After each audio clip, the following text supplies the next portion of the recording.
تو آج ہم پڑھیں گے اللہ تعالیٰ کا نام القہار۔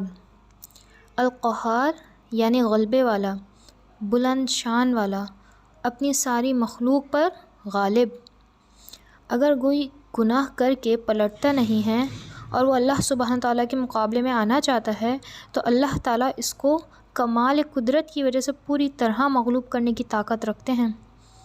اور تاریخ ہمیں بتاتی ہے دنیا میں بڑی بڑی سلطنت والے بڑے بڑے بادشاہ آئے، لیکن موت نے ان کو کس طرح بے بس کر دیا۔ جب ان کا وقت پورا ہو گیا، ساری طاقت ختم ہو گئی، پھر کیا ہوا؟ پھر کس بے بسی کے ساتھ وہ دنیا سے رخصت ہوئے۔ دنیا میں اس نے جتنی بھی چیزیں ہیں پیدا کی ہیں، ایک قوت والی چیز کو دوسری قوت والی چیز سے ختم کیا ہے، مطلب کہ ہر چیز کے مقابلے میں دوسری چیز پیدا کر دی۔ مثلاً پہاڑوں کی بلندی اور ان کی سختی کو توڑنے کے لیے لوہا پیدا کر دیا، مطلب لوہے کے سے ہم بڑے بڑے پہاڑ توڑ سکتے ہیں نا۔ اب تو مشینری بھی لوہے کی بنی ہوئی ہے، اور پہلے لوہے کے ہتھوڑے استعمال ہوتے تھے۔ اب لوہا جو بڑی طاقت رکھتا ہے، اس کو پگھلانے کے لیے اللہ تعالیٰ نے کیا پیدا کر دیا؟ آگ پیدا کر دی۔ اس آگ کو ختم کرنے کے لیے اللہ تعالیٰ نے کیا پیدا کر دیا؟ پانی۔ اب ہوا جو ہے، جو نظر بھی نہیں آتی، اس پانی کو بخارات بنا کر اڑا دیتی ہے آسمانوں میں۔ ان سب چیزوں میں اللہ تعالیٰ کا غلبہ اور قہر واضح ہوتا ہے۔ مطلب جو بھی چیز بلند ہونے لگتی ہے، اللہ تعالیٰ اس کو نیچے لے آتے ہیں۔ غلبہ صرف اللہ کا ہے۔ پھر جانوروں میں بھی ہم دیکھتے ہیں بعض کو بعض کے مقابلے میں مضبوط بنایا ہے، کس طرح وہ ایک دوسرے کا خاتمہ کر دیتے ہیں۔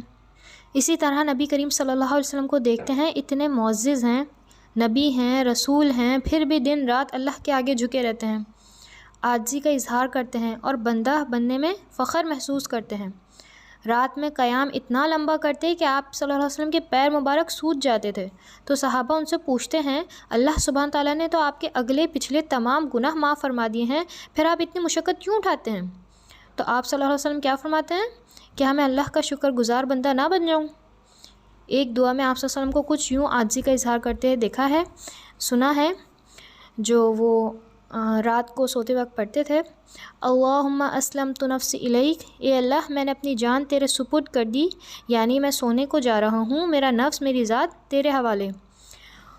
وجہت وجہی الیک، میں نے اپنا چہرہ تیرے جانب کر لیا۔ وفوضت الیک، اور اپنا معاملہ بھی تیرے سپرد کر دیا، کیونکہ انسان اپنا معاملہ جب تک ہی دیکھ سکتے ہیں نا، جب تک کہ وہ جاگ رہا ہے۔ سونے کے بعد تو وہ اپنی چیزوں کی خود حفاظت کر ہی نہیں سکتا، اس لیے ہمیں بھی اس دعا کا اہتمام کرنا چاہیے۔ اپنا آپ تیرے حوالے کر دیا، یعنی انسان اپنی پشت کو اللہ کی پناہ میں دیتا ہے۔ رغبتاً رہبتاً الیک، ڈر اور امید کے ساتھ تیری ہی طرف لوٹتا ہوں۔ ملجا و ماوا، تیری طرح نہیں، یعنی تجھ سے بھاگنا چاہوں بھاگ نہیں سکتا، مجھے کوئی پناہ دے بھی نہیں سکتا، میں اگر تجھ سے ڈرتا ہوں تو تیری پناہ میں لوٹتا ہوں۔ اللہ سبحانہ تعالیٰ کا مقام بندہ پہچان جاتا ہے تو پھر وہ اپنی حیثیت کو بھی پہچان جاتا ہے۔ سورہ الرعد آیت نمبر 16 میں اللہ تعالیٰ فرماتے ہیں، آپ صلی اللہ علیہ وسلم سے کہہ دیجئے کہ اللہ ہی ہر چیز کا پیدا کرنے والا ہے اور وہ اکیلا ہے، زبردست ہے۔ اسی طرح سورہ یوسف میں یوسف علیہ السلام نے جب اپنے قید خانے کے ساتھیوں کو اللہ سبحانہ تعالیٰ کا تعارف کروایا تھا تو ان الفاظ میں کروایا تھا، اے میرے قید کے ساتھیوں، ذرا سوچ لو، بہت سے رب بہتر ہیں یا ایک ہی رب جو سب پر غالب ہے، سب پر مطلب پوری قدرت رکھتا ہے؟ جہاں وہ الرحمن الرحیم ہے، وہاں وہ القہار بھی ہے، یعنی غالب۔ قرآن مجید میں آتا ہے، پھر جب انہوں نے اس نصیحت کو انکار کر دیا، یعنی اللہ کی باتوں کو ماننے سے انکار کر دیا، تو ہم نے انہیں تو بچا لیا جو برائی سے روکتے تھے، اور ان لوگوں کو جو ظلم کرتے تھے، جو ظالم تھے، یعنی نہ برائی سے روکتے تھے کسی کو اور خود بھی برائی میں ملوث ہو جاتے تھے، تو ان کی نافرمانیوں کی وجہ سے انہیں ایک بڑے عذاب نے پکڑ لیا۔ اگر کوئی توجہ نہیں دے، توبہ نہیں کرے، اس طرف نہ آئے، اپنے گناہوں کی توبہ نہ کرے، تو کیا ہے؟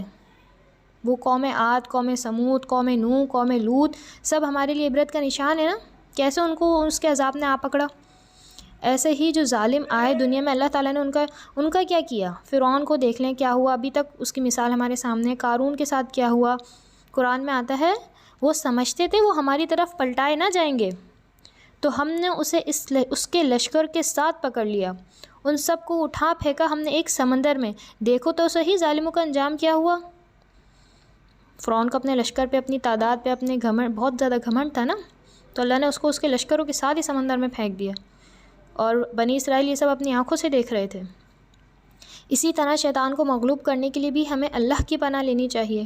بعض اوقات انسان اپنے نفس کو کنٹرول کر لیتا ہے، تو شیطان کا جو پریشر ہے نا، وہ انسان اس پریشر میں آ جاتا ہے، خاص طور پر غصے کے وقت۔ غصہ شیطان کی طرف سے ہوتا ہے، یہ تو سب جانتے ہیں۔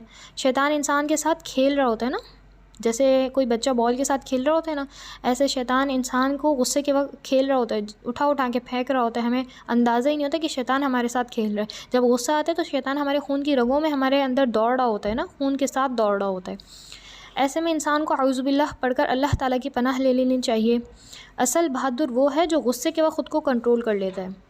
اگر غصہ اعوذ باللہ پڑھ کے بھی نہیں جا رہا تو آپ پانی پی لیجئے، پانی پی کے بھی نہیں جا رہا تو آپ اپنی حالت تبدیل کر لیں۔ اگر کھڑے ہیں تو بیٹھ جائیں، صرف 10 سیکنڈ تک آپ کو اپنے آپ کو کنٹرول کرنا ہے۔ 10 سیکنڈ بعد جو سائنس کے طور پہ وہ کیفیتیں بدل جاتی ہیں، ایموشنز، صرف جو بھی ایموشن آتا ہے ہنسنے کا، بولنے کا، رونے کا، وہ 10 سیکنڈ تک آتا ہے۔ اگر ہم اس کیفیت پہ کنٹرول کر لیں تو 10 سیکنڈ بعد جو ہے ہمارے جو ایموشنز ہیں وہ چینج ہو جاتے ہیں۔ اور اگر ہم رونا آ رہا ہے اور 10 سیکنڈ تک اگر ہم نے اسے کنٹرول نہیں کیا تو ہم آدھے ایک گھنٹے تک اسے سوچ کے اور مزید لمبا ضرور کر سکتے ہیں، لیکن سائنس یہ کہتی ہے کہ اگر ہم 10 سیکنڈ تک اپنے آپ کو کنٹرول کر لیں تو وہ ایموشن 10 سیکنڈ بعد خود ہی چلا جاتا ہے۔ تو ہم نے اپنی حالت بدلنی ہے، اپنے آپ کو قابو میں رکھنا ہے صرف 10 سیکنڈ تک۔ یہ تو میں سائنس کی روح سے آپ کو بتا رہی ہوں، ویسے یہ ہے کہ آپ اپنی حالت بدل لیں، غصے کی جگہ سے ہٹ جائیں، جہاں پہ آپ کو غصہ آ رہا ہے لیٹ جائیں، بیٹھے ہیں تو کھڑے ہو جائیں، کھڑے ہیں تو لیٹ جائیں، اس طرح اپنی حالت بھی بدل لیں اور پانی پی لیں۔ اس طرح ایک اور بات کہ لڑائی جھگڑے کے موقع پر بھی نا گالی گلوچ سے بچنا چاہیے۔ میں نے آپ کو بتایا تھا نا کہ گالی کا عذاب کیا ہے، اگر ایک بندہ مذاق میں بھی گالی دیتا ہے تو اس کی قبر میں ایک اژدہا پیدا ہو جاتا ہے، اور غصے کے وقت تو انسان کو پتہ ہی نہیں ہوتا کہ اس کی زبان سے کیا کچھ نکل رہا ہے۔ جب آپ پر کوئی ظلم کرتا ہے، یعنی ظالم ظلم کرتے ہی چلا جا رہا ہے اور اس کو روکنے کا کوئی طریقہ آپ کے پاس نہیں ہے، تو القہار کہہ کر پکاریں اپنے رب کو۔ اور اگر آپ چاہتے ہیں اللہ آپ کی مدد کرے تو آپ کو غریبوں کی، کمزوروں کی اور جو ضرورت مند ہیں ان کی مدد کرنی چاہیے۔ اگر ہم پہ کوئی ظلم کر رہا ہے تو ہمیں کیا کرنا ہے؟ اپنے رب کو القہار کے نام سے پکارنا ہے، یاد رکھنا ہے کہ اس کی صرف القہار بھی ہے، ظالم کو ایک دن پکڑ ہی لیتا ہے وہ۔